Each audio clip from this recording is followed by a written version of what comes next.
Hello? What you are about to hear is a story that was never meant to be noticed. It didn't come from a single source. It was pieced together over time, from people who lived in this house, from neighbors, from fragments of archives, and from those who were later called to deal with what remained. This story was not supposed to surface. Some records disappeared. Some names were erased. But the events themselves never did. We recreated this story using animated visual imagery, so you can not only listen, but see what happened. All names and specific locations have been changed. But the story itself is based on real events that many still refuse to speak about openly. And before we begin, there is one important thing to understand. This is not a story about ghosts. It is a story about people, and about what happens when the truth is left sealed inside the walls of one house for far too long. If stories like this matter to you, support the channel, leave a like, share your thoughts in the comments, or tell us about a story you've never seen told before. And if you want to hear what others are afraid to talk about, consider subscribing. Now, let's begin. Chapter 1, Red Hollow. California, according to public records, the house at 417 Crowley Road was sold 3 times in the last 20 years. This alone did not make it unusual.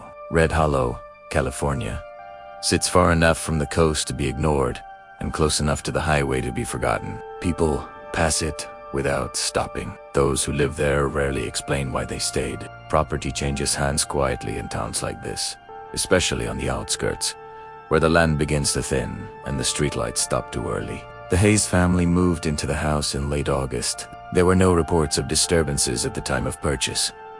No complaints filed. No police calls associated with the address in the previous decade. The inspection notes mention outdated wiring, aging ventilation shafts, and minor foundation settling, nothing beyond what one would expect from a house built in the early 1970s. Michael Hayes read those notes carefully. He was an engineer by training, the kind of man who trusted numbers, measurements, and written confirmations more than impressions. According to his wife, Laura, he spent nearly 2 hours walking through the house during the final visit, tapping on walls, checking door frames, opening and closing cabinets. Nothing reacted. The house did not feel hostile. If anything, witnesses later described it as quiet in an ordinary way.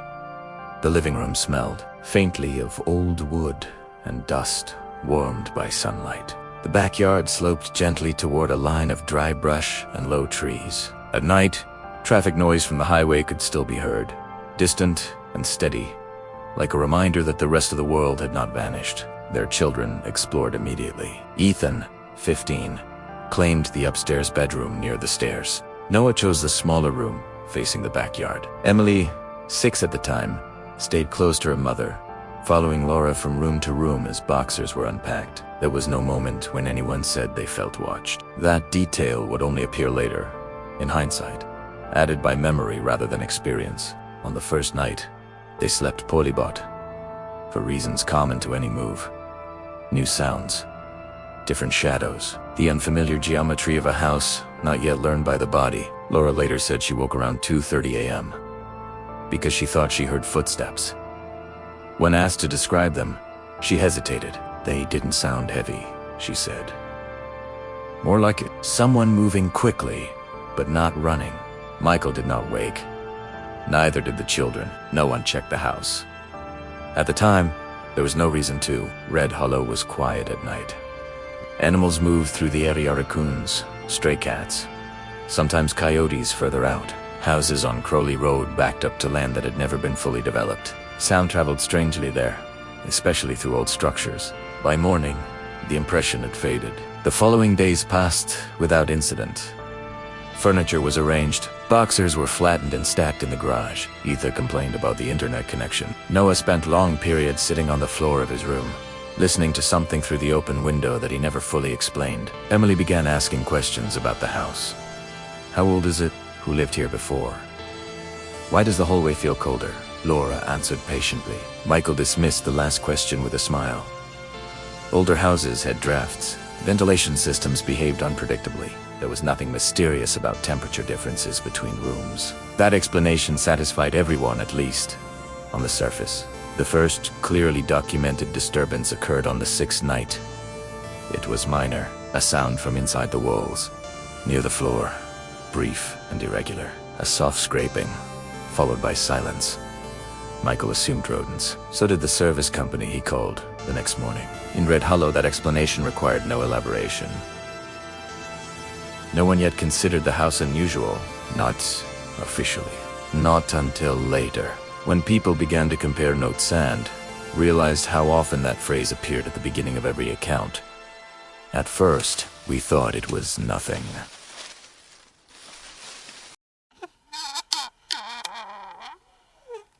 Chapter 2, the sounds did not come every night. That detail would later become important. If the noises had been constant, they would have been easier to furor, easier to dismiss. Instead, they appeared without rhythm, sometimes separated by days of complete silence. The house behaved normally long enough for everyone to relax, and then it didn't. The first clearly remembered sound occurred just after midnight. Michael Hayes was still awake, sitting in the living room with his laptop open. He was reviewing project notes, half listening to the hum of the refrigerator in the distant rush of traffic from the highway. At some point, he heard something shift. Not a bang, not a scratch. More like pressure changing beneath the floor, as if weight had briefly been applied and then removed. He muted his computer and listened. Nothing followed. Michael waited longer than he wanted to admit, then closed the laptop and went upstairs. Laura slept lightly. Those nights. She would later say that sleep in the house never felt complete, as if her body never fully committed to it. She woke often, without knowing why, and lay still, listening to sounds she couldn't quite define. 2 nights later, she heard movement again. This time it was closer. Something moved along the base of the hallway wall, quick, controlled, then suddenly still. Laura held her breath, waiting for the sound to repeat itself. It didn't. In the morning, Noah mentioned it over breakfast. "It sounded like someone walking," he said, staring into his bowl. Michael looked up. "Walking where?" "In the walls," Noah answered after a moment. "Or under the floor." Laura watched Michael carefully then. He smiled, calm and practiced. "Houses make noise," he said. "Especially old ones." Ethan snorted. "Yeah. Probably a ghost raccoon." No one corrected him. That afternoon, Michael checked the crawl space beneath the house. He found nothing unusual, no nests, no droppings, no signs of recent animal activity. The insulation was old, but intact. The ventilation system, however, was outdated. The shafts ran through the walls at odd angles, creating hollow channels where sound could travel and distort. Michael explained this to Laura that evening, describing how vibrations could appear to move from one place to another. She nodded. The explanation made sense. Still, that night, she left the bedroom door open. The second confirmed disturbance happened 3 days later. Laura was awake. Emily had fallen asleep beside her, one small hand curled into the fabric of Laura's shirt. The house was quiet enough that Laura could hear the refrigerator cycle downstairs. Then something moved outside the bedroom.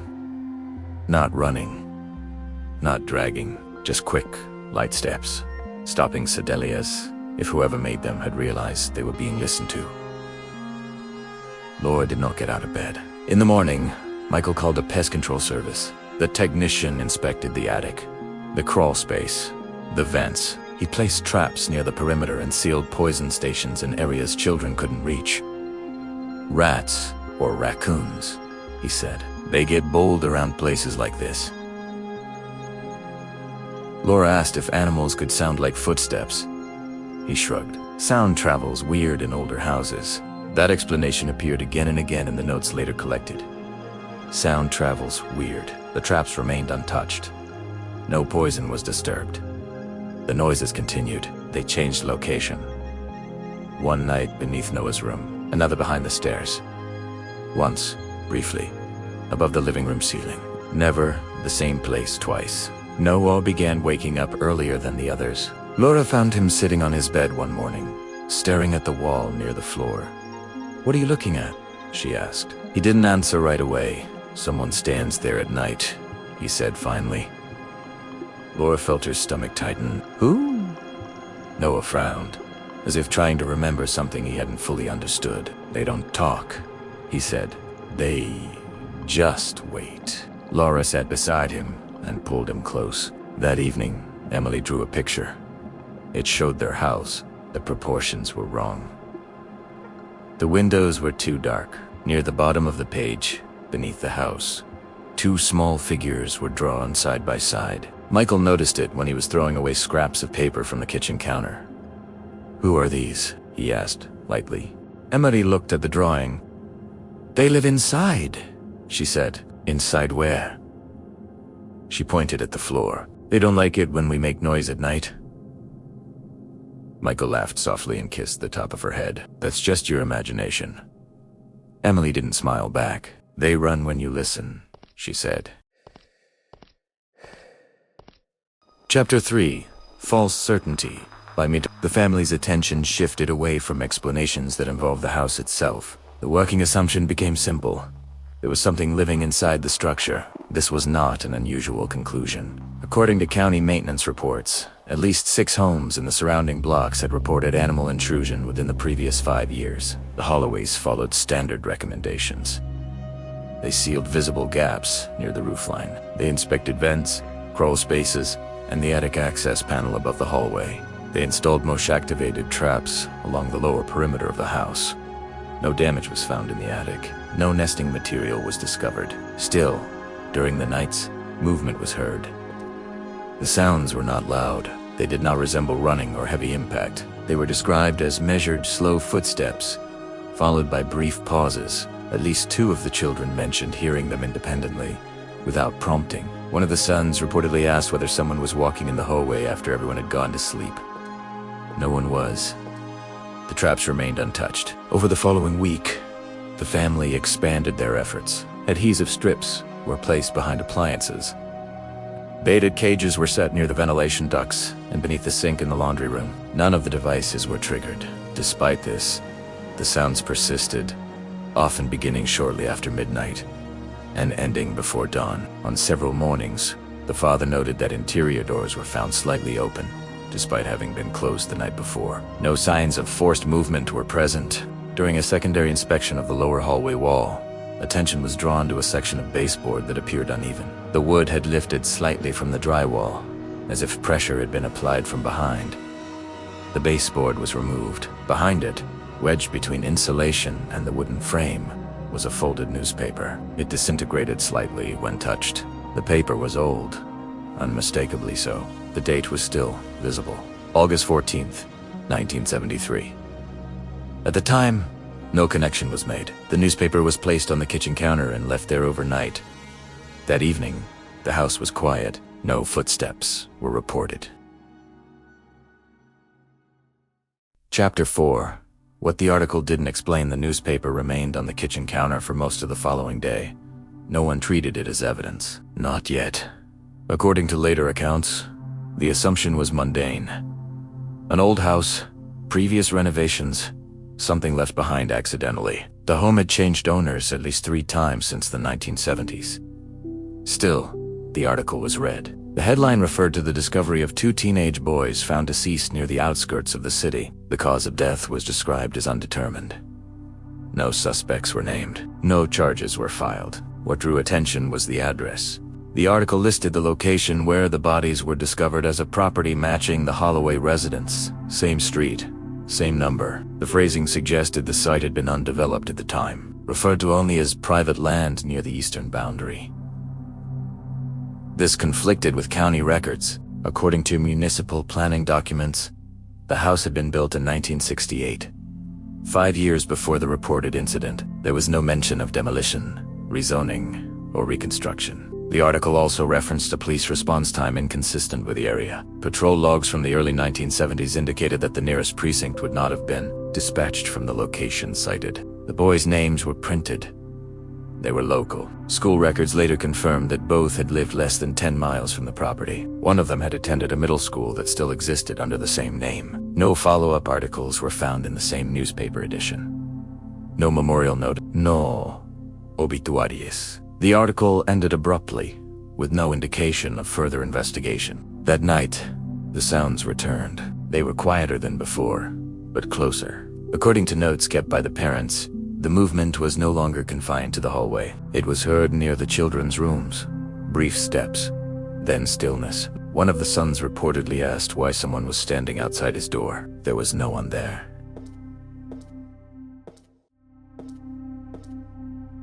By the end of the week, the family began searching for additional information. Not online. In archives. The first visit to the archives took place on a weekday afternoon. According to library records, the local public archive occupied the basement level of the old municipal building, a structure older than most residential homes in the area. Fluorescent lights, metal shelves, paper catalogs. The newspaper was brought along. Microfilm readers were used. The date was confirmed. The article existed. However, what followed was inconsistent. No additional reports about the incident appeared in the weeks or months after August 1973. No court notices, no public appeals, no mention of funerals. In similar cases from that decade, follow-ups were common. This one had none. The librarian on duty noted that several editions from that summer were incomplete. Entire reels were missing, cataloged as damaged during transfer. No explanation was provided. That evening, after returning home, the family noticed the sounds had changed again. They no longer resembled footsteps, they were slower. Wood reacting under pressure. A faint, dragging noise along the base of the walls. Short, irregular creaks, as if weight were being shifted from one point to another. The sounds did not travel through the house. They remained localized, always near the same section of the hallway. Over the next several nights, the family continued their search. County property records confirmed the house had not existed on paper prior to 1968. Before that, the land was listed as unused, privately owned. No structures. This contradicted the article's implication that the bodies had been found at a residence. The implication was subtle, but unmistakable. At night, the disturbances intensified. Scratching sounds were reported along the interior walls. Not sharp, not frantic, but deliberate, as if something were tracing the outline of the rooms from the inside. Once, shortly after 2 a.m., a long creak was heard moving from one end of the hallway to the other, stopping directly outside the children's bedrooms. No doors were touched, no handles moved, just presence. During the third archive visit, a secondary reference was located, a brief mention in a regional bulletin. Not a newspaper, but a police summary circulated internally during the early 1970s. It referenced to Minas, presumed deceased, recuperated from private property pending development. The location code matched the area. The case status was marked as closed. No cause listed, no further notes. That night, the newspaper disappeared from the kitchen counter. No one recalled moving it. The house did not make a sound until morning. Chapter 5. 2 boys and 1 house. The names printed in the article became the starting point. Ethan Miller, Lucas Miller. Both 14 years old at the time of death. Public school enrollment records confirmed that the boys were brothers. Their parents were listed as residents of the same county, though the address had been changed multiple times over a short period. The earliest record placed the family at a property registered under a temporary construction designation. The address matched the house. According to county tax document, the Millers occupied the residence between 1969 and late 1973. Shortly after the boys' deaths, the property was sold below market value. No explanation was noted. School attendance records ended abruptly in the summer of 1973. No transfer forms were filed. Medical examiner summaries from that year were incomplete. The cause of death was officially recorded as an accident, though the nature of the accident was not specified. No photographs were attached. Police protocols referenced in the original report were missing from the archive index. The case number existed, but the corresponding file did not. It had been removed. Interviews with long-term residents of the area produced limited results. Most claimed no memory of the incident. One individual recalled something bad involving children near the edge of town, but could not provide details. Another stated that the family left quickly. No funeral records were found. No cemetery listings. No death certificates publicly accessible. It was as if the boys had existed only briefly on paper, and then not at all. During this period, the disturbances in the house became more specific. Scratching sounds were now heard in pairs, often overlapping. One movement would begin, followed by another shortly after, slightly out of rhythm. At times, the sound seemed to respond. A creak would follow a footstep. A pause would be met with another pause. Always too. The hallway became the center of activity. Both boys' former bedroom locations, according to archived floor plans, aligned precisely with the areas where the sounds were most frequently reported. The conclusion, though never spoken aloud at the time, became increasingly difficult to ignore. The boys had not died near the house. They had lived in it, and whatever had been removed from the records had not removed them. Chapter SIX Reasonable Gestures. The approach changed without being formally discussed. No one used specific terms. There were no references to spirits, hauntings, or explanations that could not be defended logically. What followed was framed as precautionary behavior. Actions taken to reduce stress in a household experiencing prolonged disruption. Lights were left on in the hallway overnight. Interior doors were kept partially open. Shoes were aligned neatly near the entrance, as they might have been for guests. The children were instructed not to comment on the sounds. No questions were asked at breakfast. No remarks were made when footsteps were heard after midnight. According to later recollections, the intent was simple. Remove resistance. The first night after these changes, the sounds diminished. They did not stop completely, but they no longer traveled the length of the hallway. Movement was confined to the area near the baseboards, slow and controlled. On the second night, a small object was found moved. A toy car, previously left in the living room, was discovered at the far end of the hallway, positioned neatly against the wall. No tracks were visible on the floor. No one admitted to touching it. The family did not discuss the incident. Additional measures followed. A small lamp was placed near the hallway outlet and left on continuously. The radio in the kitchen was tuned to a low-volume station and kept running overnight. The frequency was not changed. During this period, the disturbances became more patterned. Sounds occurred at consistent times, shortly after midnight, then again before dawn. The intervals between movements shortened, as if the house were adjusting to the new conditions. Once, shortly after 1 a.m., the door was found fully open, despite having been closed earlier. The handle showed no signs of pressure. No damage was reported. No aggressive behavior was observed. The atmosphere, however, shifted. The house felt occupied, not busy, not chaotic, simply present. Over the following days, the family reduced their archive visits. The investigation slowed, replaced by an unspoken agreement to maintain stability inside the house. The sounds did not escalate. They settled, and that, according to later accounts, was the moment when the mistake was made.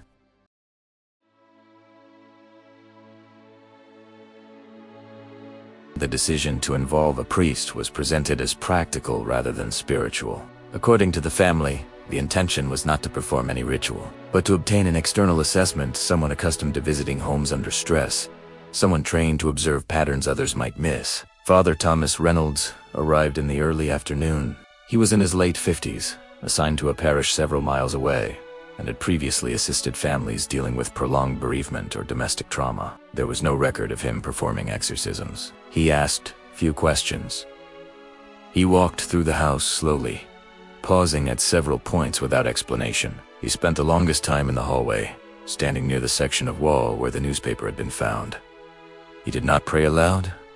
He did not bless the rooms. At one point, he asked whether children lived in the house. When told that they did, he nodded, but did not elaborate. According to the father, Father Reynolds described the atmosphere as thin, not heavy, not oppressive, simply unstable, as if something had not settled.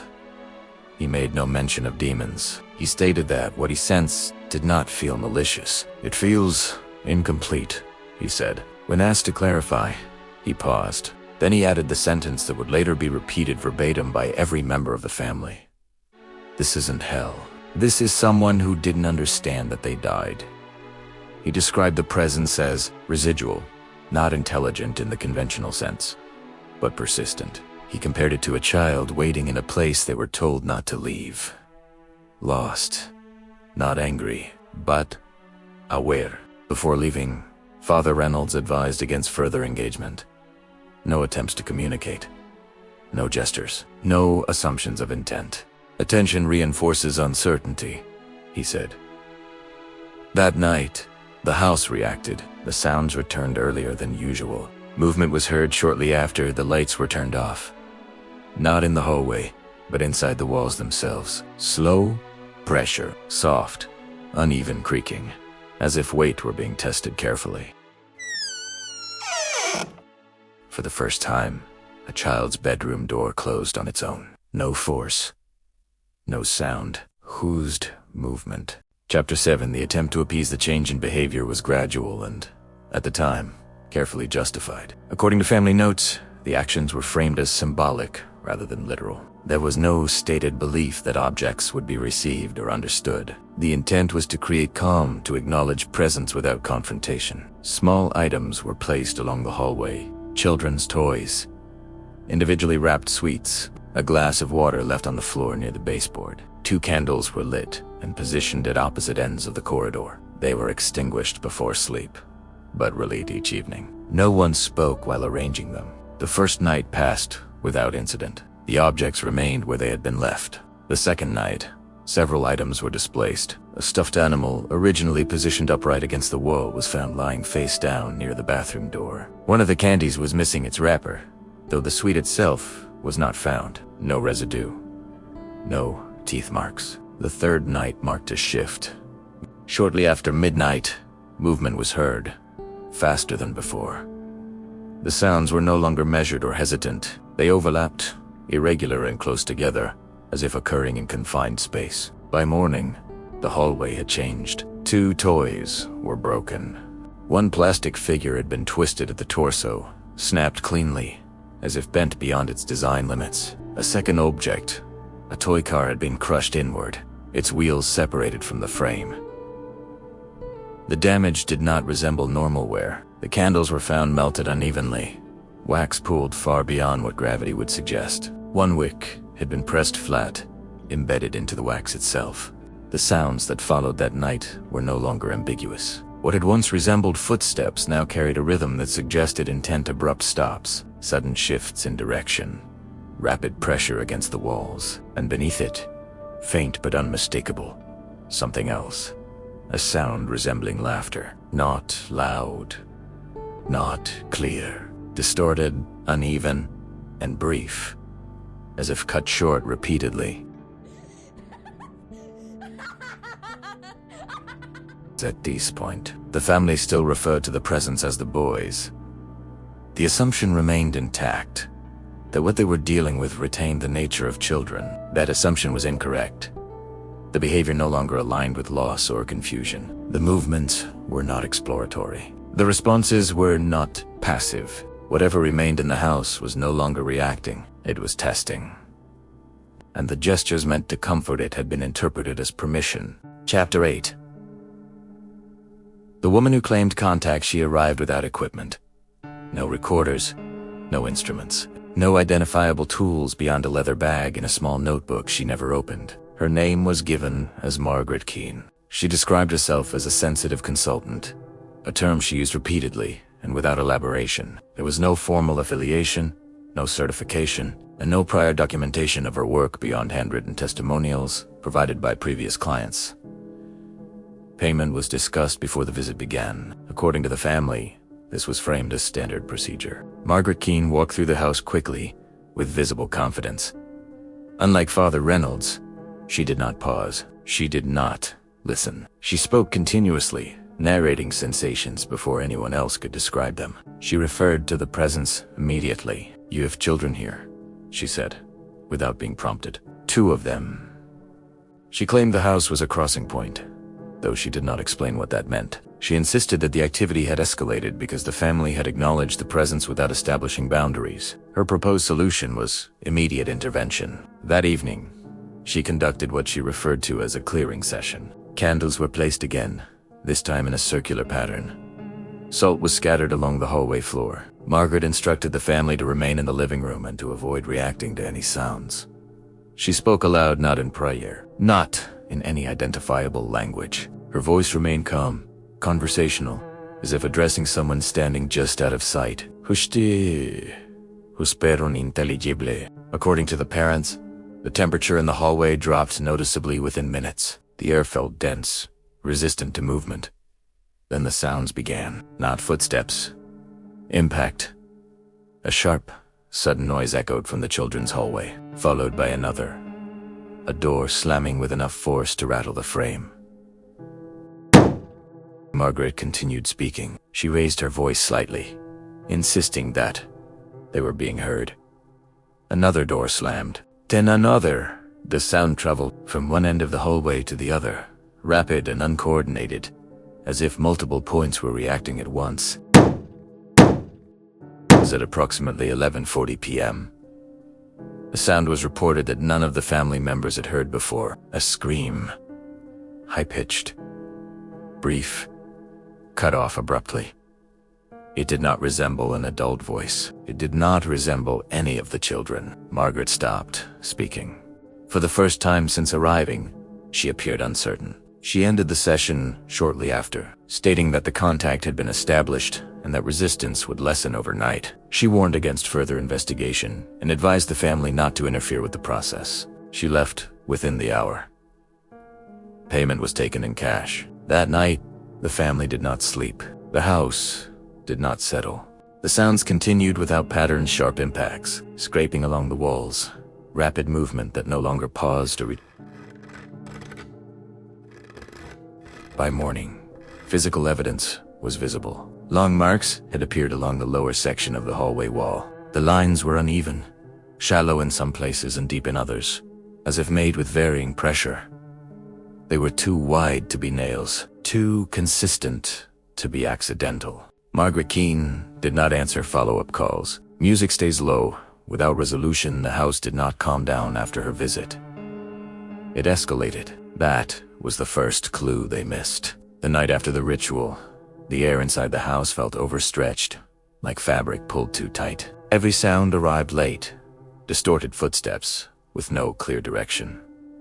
The refrigerator hummed, dropping into silence mid-note, then returning louder, angrier. At 2:11 a.m., every interior door slammed at once, not sequentially, not carried by a draft. All at the same instant: bedroom, bathroom, pantry, basement. The sound was so violent it triggered car alarms down the street. They ran through the house with lights on, hearts hammering, calling each other's names to prove they were still separate people. The doors were intact. No broken frames. No signs of forced movement. Just deep scratches in the paint, clustered around the handles, as if something had tried to use them incorrectly. The children know. The shapes that sounded like children returned that same night, but the laughter had changed. It was faster now, sharper. No pauses for breath. It echoed from places where no one could stand. Ceiling corners, inside walls, beneath the floorboards. At 3:40 a.m. something screamed. Not a child's scream. Not an adult. It was a sound made by something that knew how screaming was supposed to work but had never needed to use it before. They found the first marks the next morning. 3 long gouges in the hallway wall, chest height, unevenly spaced. The plaster beneath was exposed, powder scattered on the floor like bone dust. No tool marks, no consistent pressure. Whatever did it had changed its grip mid-motion. That was when they tried to call the woman back. Her phone number no longer worked. The website she'd given them led to a blank page. The business name written carefully on her invoice didn't exist in any registry. When they searched a photo online, they found it attached to 3 different names, in 3 different cities, all advertising sensitive spiritual services, all with the same promise. Contact established. A week later, they found a local forum thread. Old, buried, unmoderated. User, Candlekeeper77. She makes it worse. She doesn't remove anything. She provokes it and leaves. Another comment, posted years earlier, contained a detail that made their stomachs drop.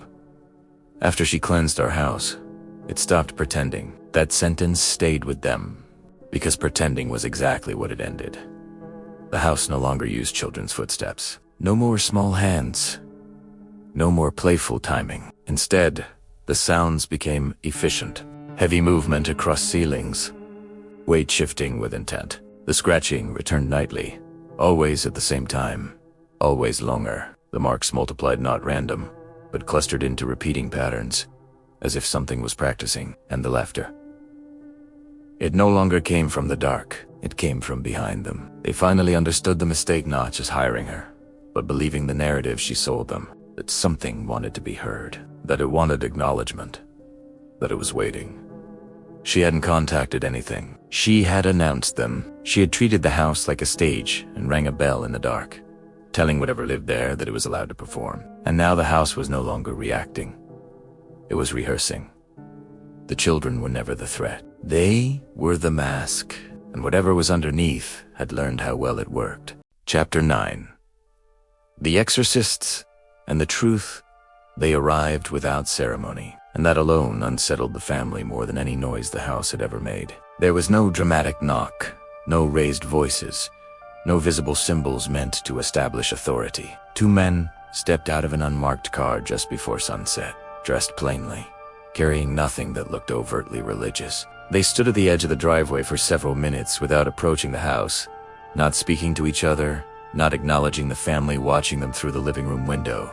They were observing, not the facade, but the space around it. The way the air felt heavier, closer to the structure. The way sound from the street seemed to dull the nearer they stood to the porch. One of them slowly walked the perimeter, counting steps, stopping at certain points for reasons no one else could identify. The other remained still, eyes fixed on the second-floor windows, as if waiting for something to react. When they finally entered, the change inside the house was immediate but subtle. The familiar creaks and distant taps did not stop. Instead, they rearranged themselves, as if the house was recalibrating its behavior in response to unfamiliar presence. The men introduced themselves simply, no titles, no assurances. They asked the family to sit and listen, and then they began asking questions that did not resemble any that had been asked before. They wanted timelines, but not of events.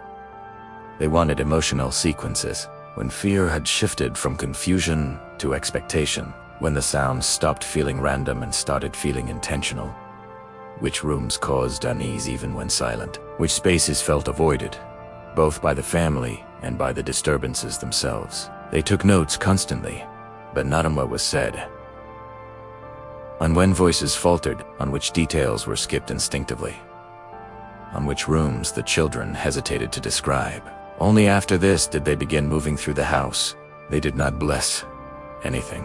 They did not confront the noises that followed them from room to room. Instead, they marked locations with small pieces of chalk, barely visible, placed low on walls, near door frames, beneath windowsills. Each mark corresponded to a pause, a breath held too long, a pressure felt behind the eyes. In the hallway where the scratches had appeared months earlier, one of the men stopped completely. He pressed his palm flat against the wall, fingers splayed, and leaned forward slightly, as if listening through bone rather than plaster. His breathing slowed. His expression changed, not fear, but recognition. "This is not aimed outward," he said quietly, more to his partner than to the family. The second man nodded, already writing. The house responded then, not violently, but deliberately. The floorboards above them creaked in a slow, uneven rhythm, mimicking footsteps that never quite crossed into a full stride. A door somewhere in the back of the house closed with careful restraint, not slammed, as if testing boundaries. That night, they told the family they would attempt contact, not expulsion, not confrontation. Contact. They explained that whatever remained in the house was not acting with the chaotic hunger of something seeking attention. It was repeating patterns, revisiting locations, fixating on structural elements rather than people. This suggested memory, not malice. Trauma anchored to environment rather than desire. They chose the central hallway for the attempt, not because it was active, but because it connected everything. Rooms, doors, staircases. It was the artery of the house, the place where movement converged and decisions were made. If something remained bound here, it would pass through this space whether it wanted to or not. The lights were dimmed, not extinguished, but softened, enough to dull sharp edges and deepen shadows. The family was asked to remain seated, silent, but present. The exorcists positioned themselves not opposite each other, but slightly offset, leaving the center open, as if acknowledging an unseen occupant. They spoke calmly, deliberately, introducing themselves not as authorities, but as witnesses. They addressed the house directly, not commanding it to respond, but stating facts about it. Its age, its changes, the people who had lived within it and left, the renovations, the sealed spaces, the forgotten corners. As these details accumulated, the air in the hallway thickened, pressure building slowly behind the eyes of everyone present. Images began to surface, not visions, but impressions, emotional snapshots, too vivid to ignore. The sensation of being enclosed, of light fading without warning, of voices muffled by distance and obstruction, panic escalating as time stretched and promises went unfulfilled. One of the exorcists spoke softly, anchoring the experience. "There were two of you," he said. "You were not alone." The reaction was immediate. The temperature dropped several degrees, breath becoming visible in the dim light. The house groaned out loudly, but deeply, a sound that seemed to originate from within the walls themselves rather than any single point. The truth did not arrive all at once. It assembled itself slowly, reluctantly, like a story that had been forced into silence for decades and no longer knew how to be told. The boys had lived here. That much became clear quickly. Brothers, close in age, inseparable by necessity rather than choice. The house was familiar to them, not as a sanctuary, but as a place of instruction and obedience. Stay where you are told. Do not wander, do not open doors without permission. During renovations, they had been confined to an interior space, a room not meant for long-term occupation. They were told it would be temporary, that someone would return, that they would be safe. If they waited, no one did. Hours passed.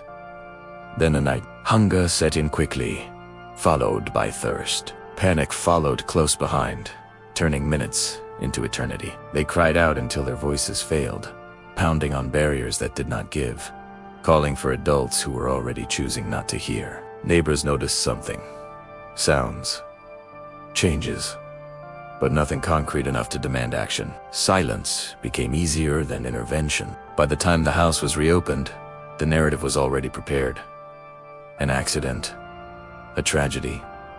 No culpability. Official records were filed, then edited. Details softened, then removed entirely. The boy's existence was reduced to a footnote, then erased. The exorcists absorbed this without reaction, but their posture changed. What they had initially approached as a residual haunting had become something else entirely. "This isn't a spirit trapped by confusion," one of them said quietly. "It's memory held in place by architecture. The walls," they explained, "had become witnesses.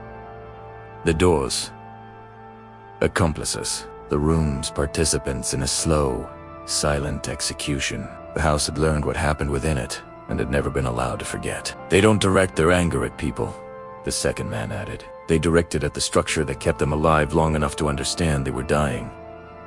The house reacted again, sharper this time. A sudden crash echoed from upstairs, followed by the unmistakable sound of something being dragged across the floor. Not random. Intentional. Reenactment. The family understood then. They had never been the target. They had been occupants of a crime scene that was still unfolding. And now that the truth had been spoken aloud, the house no longer needed to hide. The longer the contact lasted, the clearer it became that the house was not simply reacting, it was responding. The exorcists adjusted their positions slightly, not stepping back, but changing angles, as if aligning themselves with invisible currents moving through the space. One of them knelt near the baseboard where the chalk marks clustered most densely.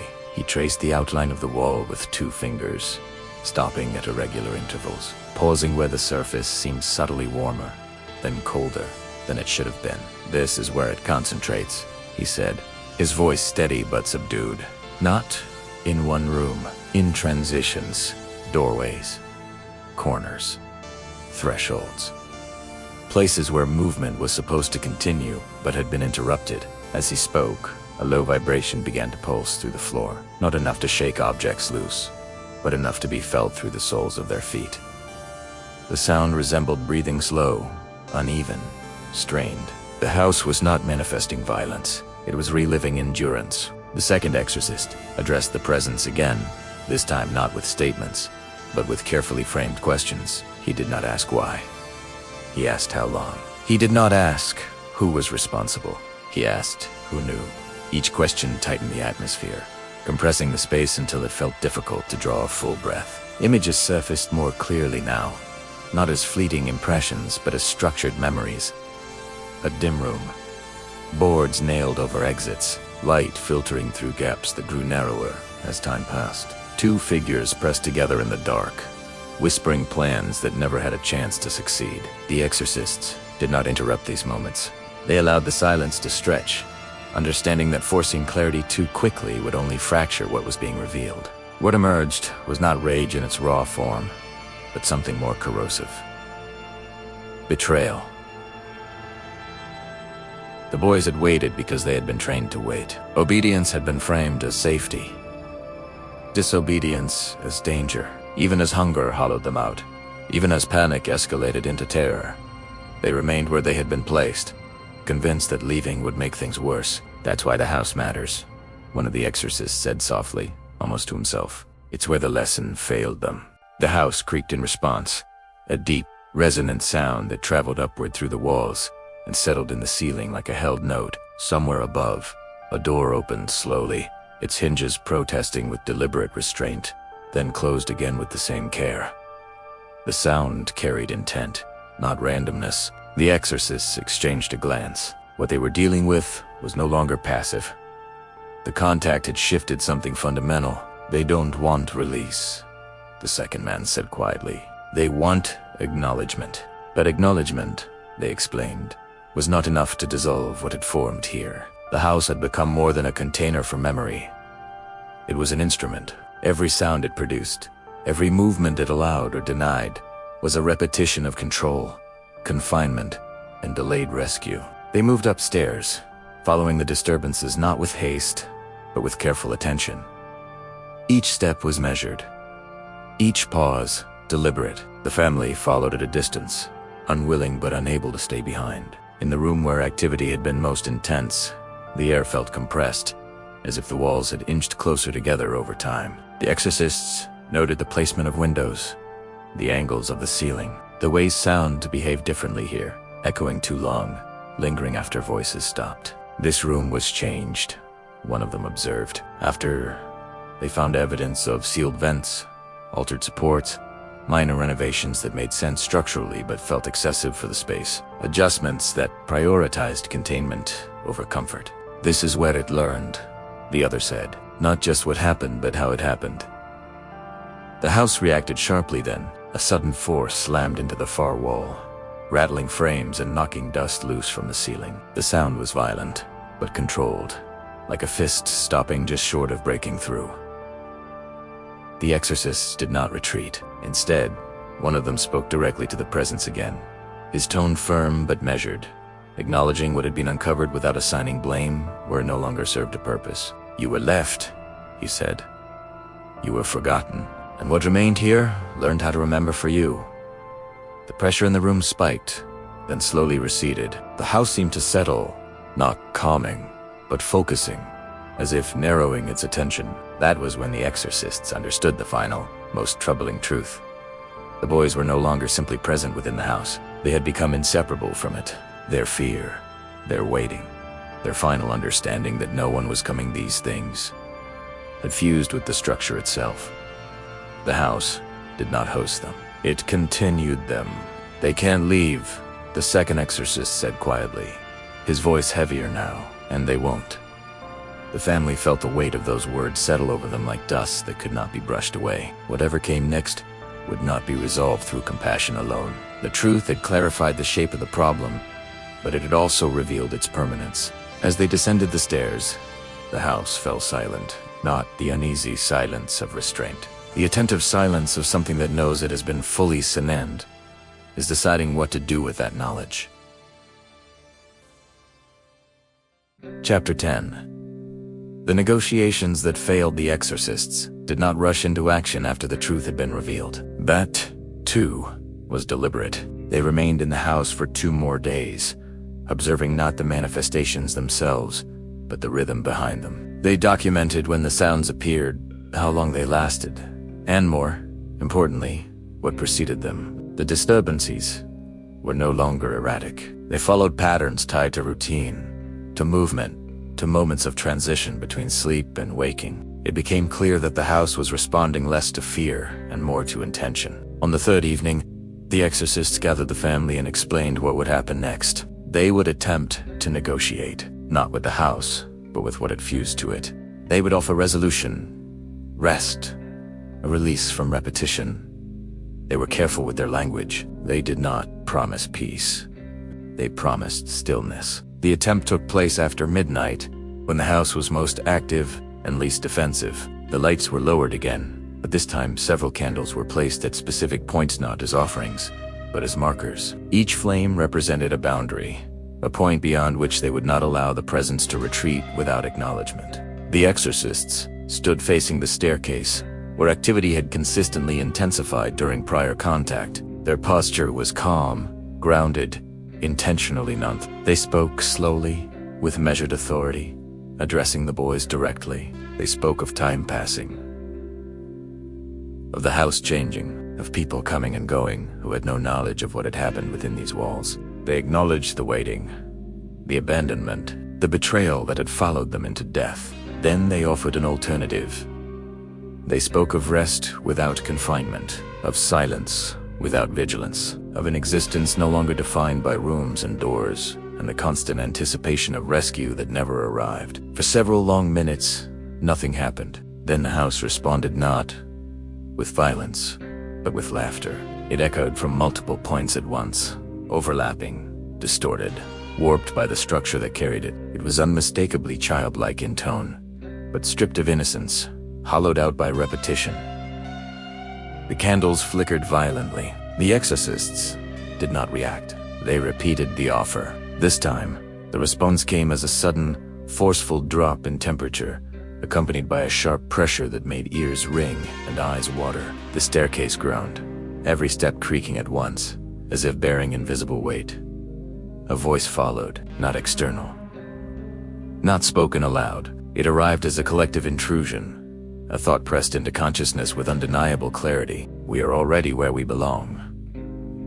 The exorcists stiffened. One of them closed his eyes briefly, steadying his breath. They adjusted their approach. They explained that staying would not heal what had been done, that remaining bound to the house would only deepen the damage, that the structure itself was degrading under the weight of what it carried. The response was immediate and unmistakable. A heavy object was hurled down the stairs, striking the wall with enough force to crack plaster.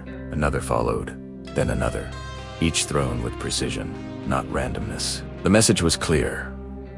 The house was not a prison. It was leverage. The presence made its position known with escalating clarity. It did not want release. It did not want absolution. It wanted control over the space that had failed it. The house was the last thing that had obeyed the rules that had been taught, and now it would be made to remember. The exorcists shifted their stance, voices firming. They warned of consequences. They explained that remaining would eventually lead to confrontation, not conversation. That intervention would escalate. That resistance would invite force. The response was not fear. It was anticipation. The negotiations ended not with refusal, but with demonstration. That night, the house unleashed itself. Sleep became impossible. The family was plagued by vivid nightmares that bled into waking moments, visions of being trapped, of searching endlessly for exits that shifted and vanished, of calling out and hearing only their own voices return to them, warped and distant. Objects moved with intent. Furniture slid across rooms without sound, repositioned to block pathways. Items were knocked from shelves with enough force to shatter, shards scattering deliberately across thresholds and doorways. Threats appeared, not right there, not spoken. Implied. A child's bedroom door slammed repeatedly until the frame cracked. A heavy dresser tipped forward, stopping inches short of crushing the floor where someone had stood moments earlier. Scratches reappeared on walls, deeper this time, forming patterns that mirrored the layout of the house itself. The exorcists observed all of this grimly. "This is no longer communication," one of them said quietly. "This is escalation." By morning, it was clear that the house had crossed a threshold. What had once been reactive was now proactive. The presence was no longer responding to stimulate, it was asserting dominance. The exorcists explained the reality to the family with measured honesty. Negotiation had failed because the boys did not see themselves as victims seeking release. They saw themselves as custodians of a truth the house embodied. "They believe leaving would mean erasure," one of them said, "and they will not allow that." From that moment on, every attempt to restore calm only worsened the disturbances. The house reacted to prayer, to silence, even to inaction, as if interpreting restraint as weakness. The line had been crossed.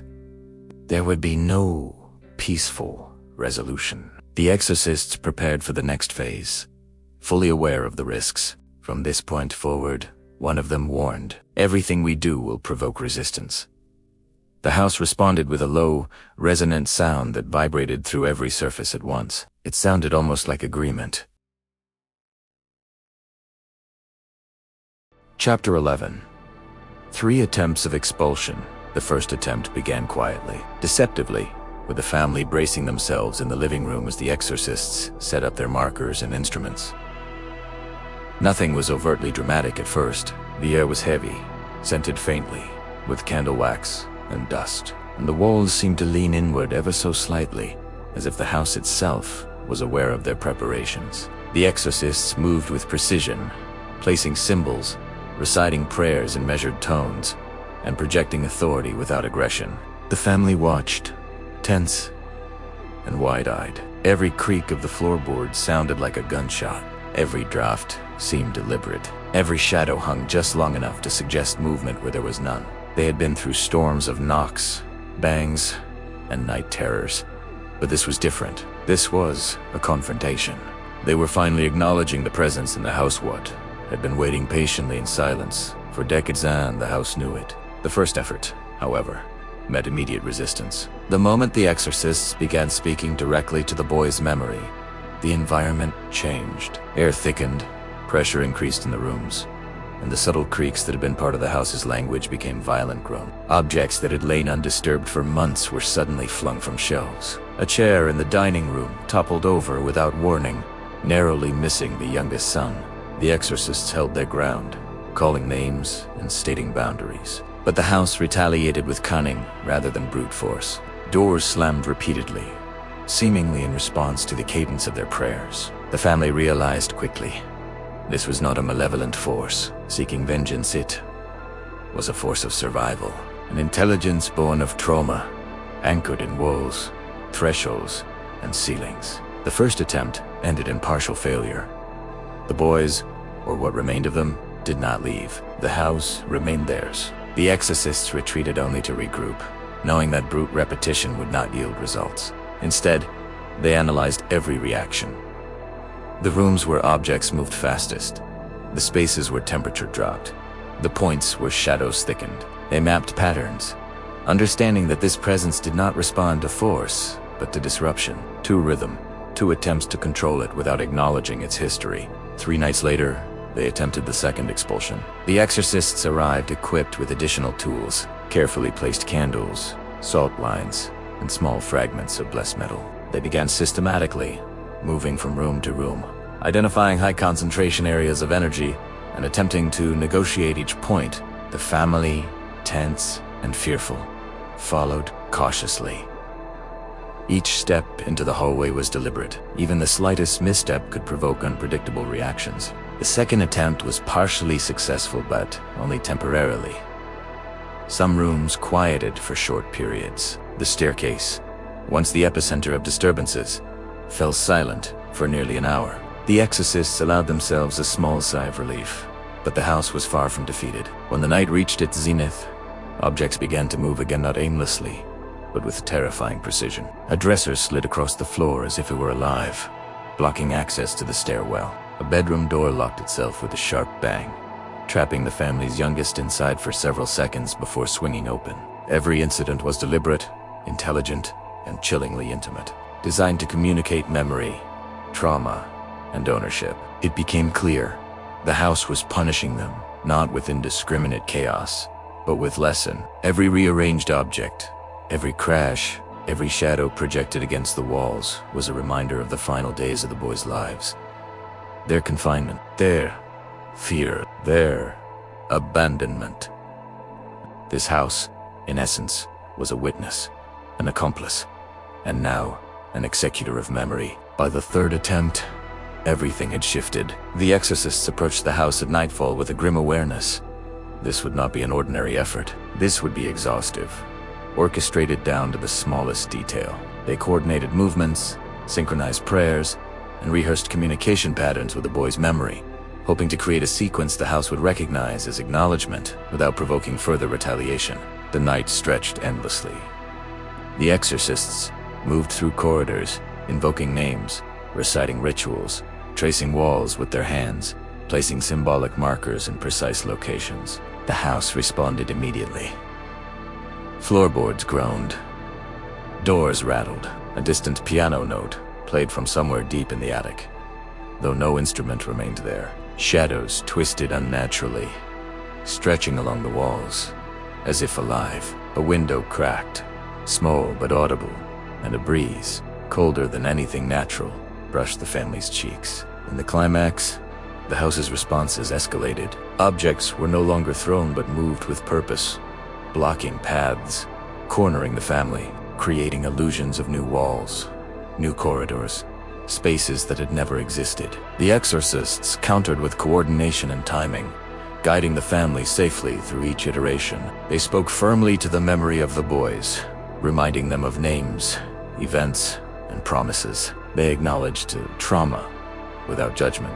They validated the pain without fear. Slowly, almost imperceptibly, the presence began to falter, not entirely, but enough for the exorcists to claim small victories. Finally, as the first light of dawn touched the house, a shift occurred. The sounds diminished.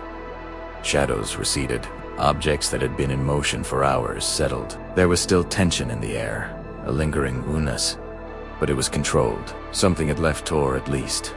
Something had relented. The house was silent enough for breathing to feel unhurried. The exorcists gathered the family and confirmed the partial success. They warned, however, that vigilance would be required. The presence might return, the memories might linger, and the house would never again be neutral. The family left that morning exhausted, but alive. They had survived the night when the house had tested them, pushed them to the brink, and forced them to face the unimaginable truth. The boys' memory, anchored in walls, doors, and ceilings, had been confronted and partially reconciled. Silence replaced chaos, but it was a tense, fragile silence heavy with the weight of what had occurred. The house no longer attacked with the same fervor, but it was awake, aware, and deliberate in its calm. The 3 attempts had not ended the haunting. They had, however, established parameters.